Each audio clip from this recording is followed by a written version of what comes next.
Well, these results were way off. So, yeah, it's been about 3 weeks since the 2024 presidential election, and Trump got reelected. So, yeah. Question is, how and why did this happen, and what's going to happen next? So, what can we expect? Yeah, clearly I should be a politician and not a pollster because my results were way off. I thought Harris, even though I did the video like 3 months before the election, I thought Harris had a decent shot of beating Trump. Well, nope, she lost all the swing states, and even some of the states that weren't considered swing states, she barely won. Trump easily won. He actually won both the electoral vote, 312 to 226, and the popular vote this time, because he lost it both in 16 and 20. He won over 77 million votes to about a little over 74 million for Harris. So, not only that, but the Republicans retained the House, retook the Senate, and of course, they still have the 6-3 majority on the Supreme Court. So while popular vote wise, Trump I think only got like 49.9% of the popular vote at this point. It's a landslide for Republicans nationwide. So, yeah, like I said, I'm going to keep the introduction on this one short, and I'm going to basically just address 3 main questions. How and why this happened, which I'm going to talk about together, and what's going to happen next. Well, not much else, let's get into it. Okay, so first, I'm going to talk about both how and why this happened. How Trump was able to essentially win the presidential election this time. So, keep in mind, Trump has essentially been running nonstop for the 2024 presidential election since he lost the 2020 presidential election. He's been doing rallies and campaign events, fundraising. He didn't, even though he didn't participate in the 2024 primaries, he would do all these events and like his own interviews, events at Mar-a-Lago to get a bunch of billionaire donors. So he's essentially been campaigning nonstop since he lost 2020 to be president again in 2024. Meanwhile, what happened with Biden? Well, the Democrats didn't do any primaries. They just said, you're going to be the nominee again, once he said he was going to run again. And to address what I said, I think in a previous video, Biden, I think, had said back in 2020 he didn't want to run for another term. He just wanted to be a one-termer. But then Trump running probably made him think, well, I beat him last time, I'll beat him again. But of course, as we saw, the Democratic primaries were not necessarily rigged, but they just didn't do primaries to help Biden. And then after the first presidential debate, where Biden didn't do so well, he dropped out, and Harris basically was forced to be the Democratic nominee. And then, while she did really well in the second debate, she essentially only had 3 months to run a campaign. So, yeah. And in a weird comparison, just because I'm a history nerd on this, I kind of viewed this election kind of similar to, of all things, the 1896 presidential election. Grover Cleveland was basically told, you're not going to run for another term because the economy's not doing so good. So, William Jennings Bryan became the Democratic nominee, and he campaigned across the country. One of the first Democrat or Republican major party candidates actually do so. Whereas William McKinley, as far as I know, he really only campaigned in his home state of Ohio, whereas the party backers and surrogates campaigned all across the country for him, and ultimately it was the economy that really helped McKinley win. So, kind of something similar. Harris initially had a huge lead in the polls. Like I said in my previous election prediction video, I thought even if Harris doesn't win every swing state, I think she'll win enough to win the election. And a lot of pollsters thought the same thing, that even if Trump doesn't win, Harris might just barely win. But pretty much every pollster, even a lot of conservative pollsters thought, oh, this is going to be rigged, where Democrats are going to win, which, by the way, the Democrats were rigging the election, why would they lose? So, yeah, that's how that turned out. But yeah, so Trump, credit where credit is due, he won the popular vote this time, something he didn't do against Hillary Clinton, something he didn't do against Joe Biden. He won the popular vote and the Electoral College. So, but yeah, there's a few factors as to why that happened. One thing to point out is that there were a lot of swing state voters who kind of protested or boycotted this election, which to me, that's probably the worst thing you can do. Because if you don't vote for president, you're also not voting for the Senate, you're not voting for the House, you're not voting for governors, local judges. Just, when you protest an election, not only do you protest the presidential vote, but you protest all those other votes. And you're also a lot of people who felt the economy wasn't really as strong or growing as fast enough as Biden had talked about. And also everything going on with the Middle East, with Israel against Palestine, Lebanon, Syria. I think just a lot of young people were like, look, Biden is not doing good with this. Harris said she doesn't really want to change too much from Biden. So it's like, why would we vote for continuation of this? And it's just a couple of small factors here and there. Some people probably felt Harris getting so many celebrity endorsements hurt her, which is ironic because Trump got support from people like Elon Musk and other conservative celebrities.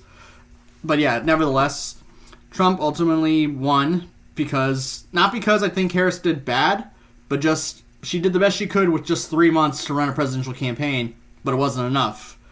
And it's kind of ironic because in my lifetime, hell, even before my lifetime, there's been this constant cycle of Republican presidents, and in some cases Republican Congresses, crashing the economy, getting us into a recession or even a depression.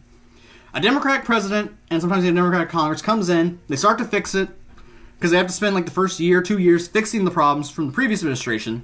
Right as the economy starts to get really good again, a lot of people say it's not getting fixed fast enough, let's put a Republican in. And then, into the Republicans' term, things start off pretty good because of the Democratic policies that were put in, and then the economy crashes again. Happened with Reagan and Bush Sr., tanked. Bill Clinton comes in, fixes it. Bush Jr. comes in, economy tanks. Obama comes in, gets better. Trump comes in, tanks, and then also COVID, which I'm surprised a lot of people forgot about that. It wasn't really talked about as much this election cycle as I thought people were going to talk about it. Biden comes in, starts to get better, and now a lot of people are worried it's going to tank again because of the policies Trump is going to talk about, which I'll get more detail on that in a minute. So, yeah, essentially that's how and why we got here. Biden dropped out. Harris ran a short campaign. Trump been campaigning nonstop. A lot of people just weren't happy with really either candidate, so some people sat out. And then ultimately, Trump just won enough of all the swing states to win the election. So that's what happened. So what's next? So like I said at the beginning, not only did Trump win the popular vote in the Electoral College this time, he'll be the first, I think, and technically second, first since Grover Cleveland, making him the second president to be able to serve 2 non-consecutive terms, unless something crazy happens between now and the next January 6th, which I doubt it, because something I didn't mention in the first part, all those trials that Trump was facing, ultimately now they're going to be either just ended altogether or pushed back till after his term ends. So Trump is going to be president now, and he'll be able to do more of what he did the first term, appoint more judges and justices, and enact policies that, because he'll have the backing of the Republicans in the House and the Republicans in the Senate. So, yeah. But here's the thing. Even some conservative economists are worried, though, about some of the things Trump wants to do when he gets back into office.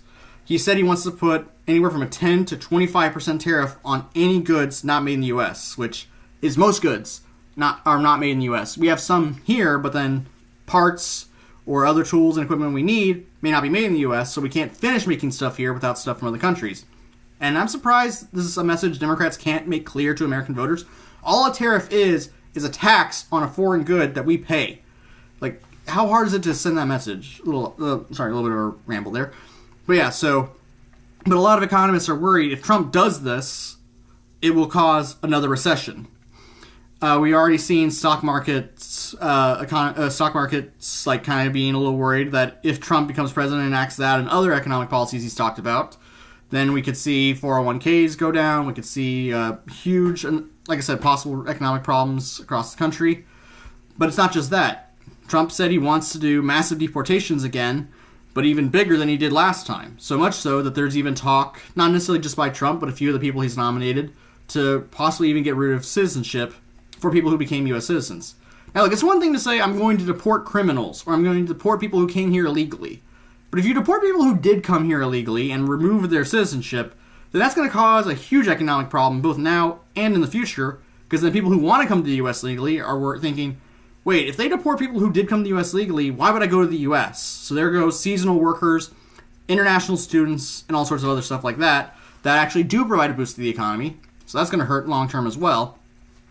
And also something I got to point out, many of the people that Trump has suggested or nominated for his cabinet so far, again, because Republicans will have a majority in the Senate, I think it's 54 seats, pretty much all these people will get through no problem. Because even when Democrats, I think, had it tied 50-50 or something like that back at the beginning of beginning of Biden's presidency, there were problems with some of them. Harris had to be the tiebreaker vote for a lot of the votes because it was like 50-50 because most Republicans said no to people that Biden wanted. But now, as we'll see, most people Trump has nominated are not people he even had in his first term or lower level staffers from his first term. Because a lot of them don't want to return because they know, yeah, Trump is going to be a problem. Like, he had so many yes people, but if they said no to him once or twice in the first term, he fired them, or they were like, Trump is too crazy. Like, we can't control him. I don't want to work for him again. Like people like John Kelly, what was his name, Bolton, a few other high-ranking people. I think almost every single department had at least one person, like a revolving door of constantly, like, someone that Trump nominated at the beginning wasn't there at the end. Now, thankfully, one person that he had nominated, Matt Gaetz, has withdrawn his nomination because of some alleged human trafficking of minors. So, but obviously, with the House being controlled by Republicans still, probably not going to hear much more of that. There have been a few other people that have had some legal issues or sexual assault issues that might come up. So, it'll be interesting to see what happens. But again, all it takes is every Republican to say yes. Even if only one or two say no, anyone Trump nominates would still go through. I think you have to get like 4 or 5 people who are Republicans to say no, and then all the Democrats vote no for someone not to be approved. So, yeah, there's that. And finally, we don't really know what the state of Trump's physical and mental health is. He talks about, my results from my physical back when I was president, and like the mental tests he took back when he was president. But again, those were like 5-6 years ago. I mean, once you're older, for elderly, a lot can change in just a few years. So, I mean, look at Biden. Compared to how he was at the beginning of 2020 till now. That's part of the reason why he wasn't the one who ended up going up against Trump.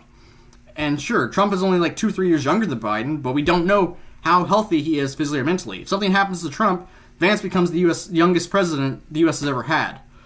So, yeah, there really is not much positive I can say on this one. This one's just a short update video. Like, Trump won, Harris lost, and Republicans had a pretty good election back a few weeks ago. So we don't really know what's going to happen for the next 2 years, but very little looks really positive. I mean, the only hope at this point is just maybe if things get bad enough, it helps the Democrats win by massive numbers in 2026, kind of like what happened back in both 2006 and 2008. But at the same time, we don't want... I don't... Even for people who I don't support or agree with politically, I don't want them to suffer economically. I don't want to see people go bankrupt because of policies Republicans enact. I don't want to see people get deported because Republicans enact horrible policies that discriminate against people who weren't born here. But again, all that's likely going to happen over the next at least 2 years if the Republicans control everything, which is likely. And then, of course, one last thing to point out, I think I mentioned, but I didn't go into much detail for. When Trump was president, he appointed roughly a third of all judges across the country that the president nominates and the Senate votes on. He appointed 3 members of the Supreme Court and like a third, I think somewhere between a quarter and a third of all judges.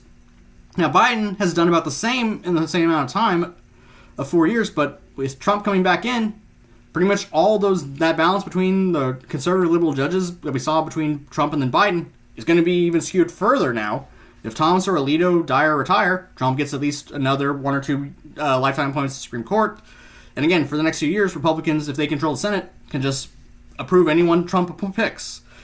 So like I said, there really is not much positive I can say is going to happen for the next couple of years at least. Not all these videos are positive, sadly. That's just what happened. And yeah, not much else I can say. Please like, share, and subscribe, and hope for the best. Have a good day. Take care.